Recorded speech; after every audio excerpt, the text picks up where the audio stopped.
तो 2025 रे आपण मानकर आसी जाईची कोन ना ग्लोबल आपण देखि परथुवे जेमति क्लाइमेट एडाप्टेशन फंड।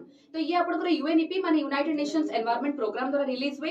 तो निहाते भाबरे यार कोन अछि बे tagline world running on empty माने को जिंस रो माने क्लाइमेटिक फंड जो आपनकर क्लाइमेट चेंज पई विभिन्न प्रकार जिंस आसुची डिजास्टर आसुची ताकू हमर क्लाइमेट रेजिलियंस पई जो फंड दरकार सेति के हमको मिलुनी। देखो तो एटी जेमते लेखा आइछि डेवलपिंग नेशंस जते जण इन्वॉल्व अछंती माने पाखा पाखी 170 कंट्रीज एटी इन्वॉल्व अछंती एटी दे मस्ट राइज कारण आपनकर 310 बिलियन डॉलर जोटी दरकार होची बाय 2035 माने 2023 रे आपनकर 365 बिलियन डॉलर जोटी दरकार थिला फंड सेठी आपनको मात्र मिलिथिला 26 बिलियन डॉलर माने भाबी परछन तो केते मात्रा रे पैसा कम मिलिथिला।